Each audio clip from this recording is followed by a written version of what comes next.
The guy I met for coffee that called me for hours straight afterward. 200 plus texts later, I filed a police report. Hi all, I've lurked here from time to time and recently posted this in slash the girl survival guide and got a lot of encouragement to post it here as well. I edited a little to add detail now that I'm not weeping into a glass of bourbon while I'm typing about it. It may seem ridiculous, but writing about it is making it somewhat easier to deal with. Originally posted May 21st, 2018. I met a guy this weekend. We were at the same restaurant. He was with a wedding party, I was with family. Not connected to the wedding or couple in any way, just happened to be at the same restaurant where the wedding reception was being hosted. He was polite and respectful and offered me his number. I took it and decided to text him. We texted for a day or so and then made arrangements to get together for coffee. We got together in the middle of the day at a public place. I drove myself. I texted a friend and told her where I'd be and the guy's name. I figured I was being overly cautious. The first three-fourths of the conversation was normal enough. We talked about work, schooling, basketball, etc. It turned out he was a lot younger than I thought he was. He's 22, I'm 35. He went from being kind of shy and very respectful to telling me a story about how the night after the wedding he came home and people were being crazy. I asked him what he meant, and then he elaborated to tell me that he had walked into his bedroom and lesbian girls I know were having sex on my bed, but he was a gentleman and didn't stick around to watch, and then locked eyes and asked, "Have you ever been in that kind of situation before?" I said, "Well, I've lived in apartments, so I've heard people sometimes." And he pushed further and asked, "No, but have you ever walked in on something like that?" I said, "No, that's a weird story to tell someone he just met," and changed the subject. He talked about himself a lot. He did ask me questions, but would interrupt me when I tried to answer and continued to talk about himself. Something felt odd. He was not acting like he was the night I met him. He leaned in over the table a lot and made a noticeable effort to lock eyes with me. I like eye contact, but it felt more like a stare down after a while.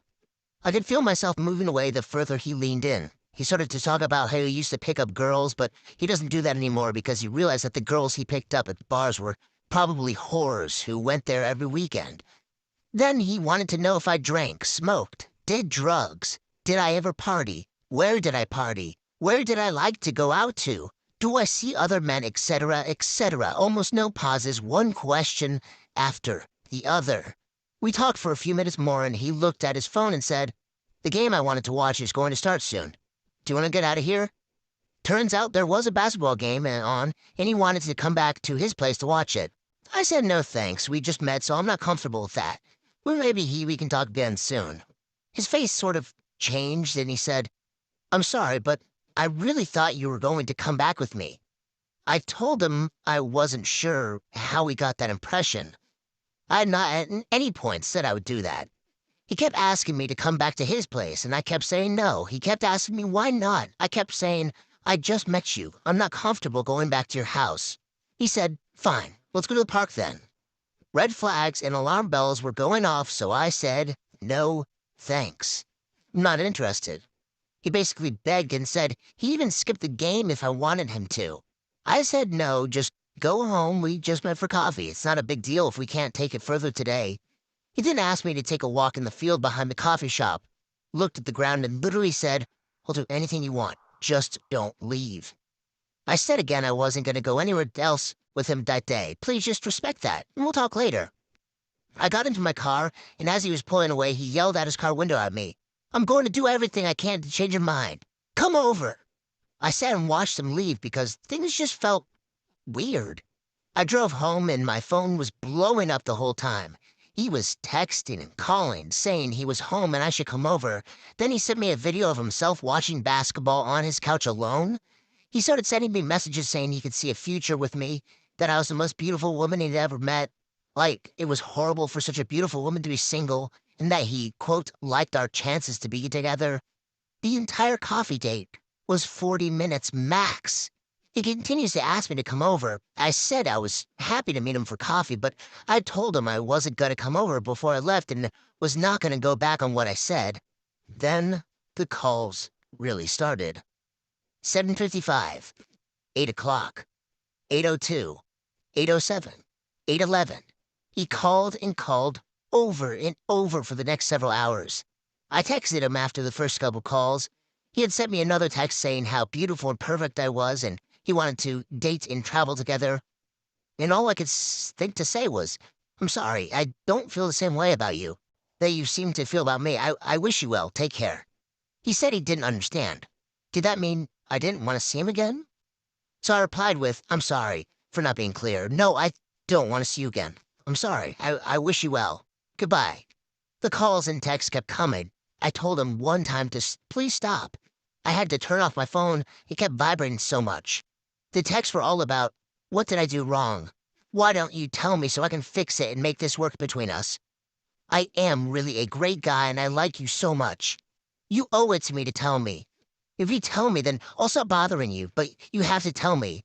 I blocked his number. But my phone still logs call attempts from blocked numbers, so I could see he was still calling all night until 2 a.m. He called a few more times this morning and again this afternoon. I called my phone company this morning to check, and turns out he had sent me over 200 text messages in that one day.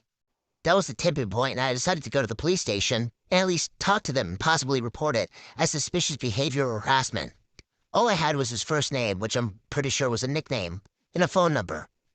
The cops were really nice and took down all the info. He had never threatened me, but I had told him to stop and he wouldn't. They said that it was enough to be concerned.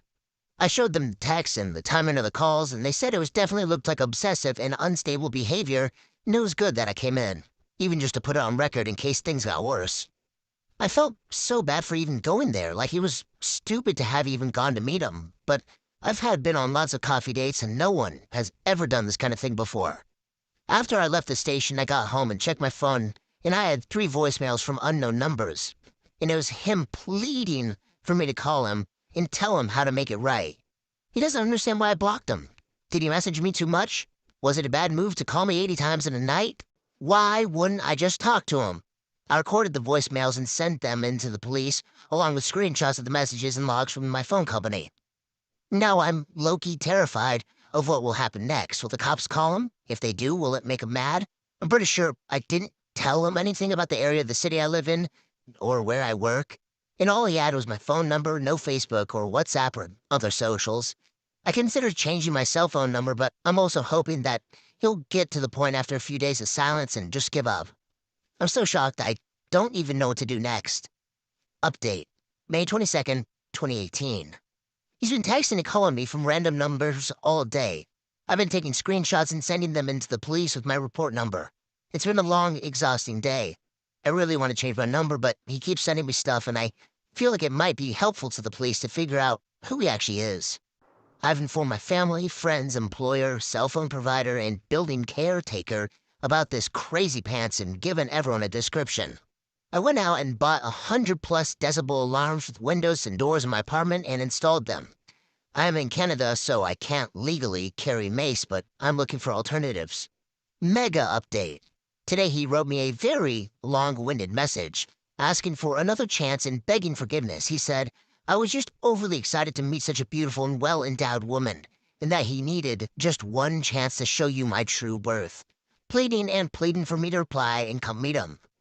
And he signed his name at the bottom.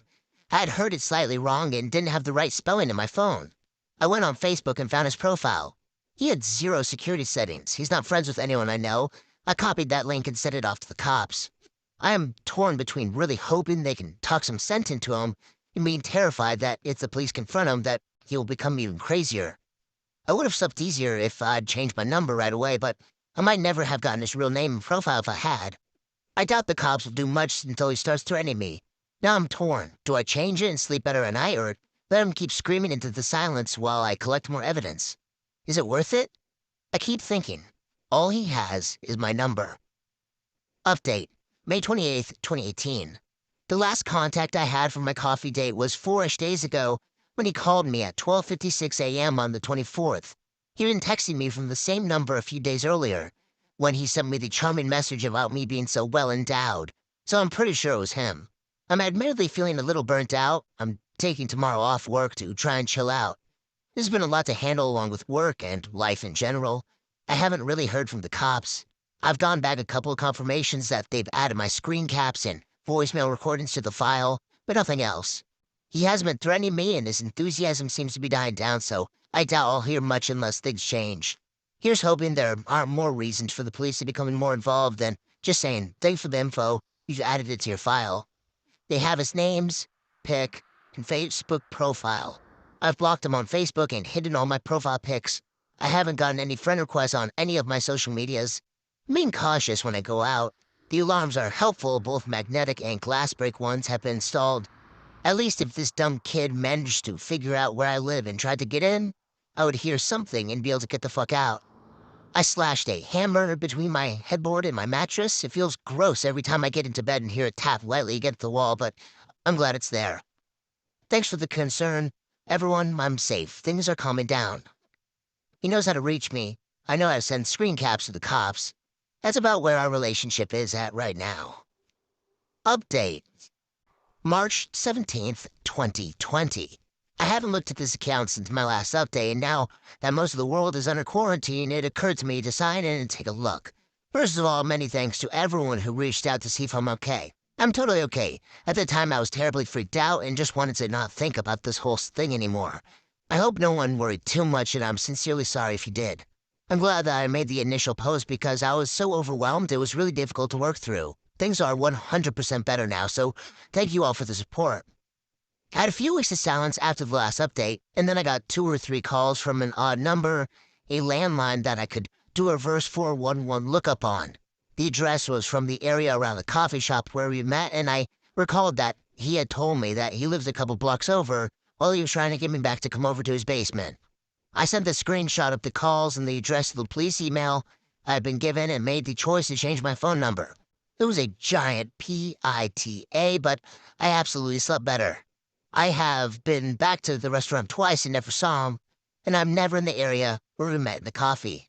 It still makes me nervous if I see someone who looks like him, but I try to remind myself that the way he acted means he would latch on with a death grip to anyone who gave him the time of day, so he's likely set his sights elsewhere now, which is, in its own way, kind of terrifying. I hope he figures this shit out and that other women he encounters get treated better than I did. I hope you're all well and staying safe inside and safe. Hearts.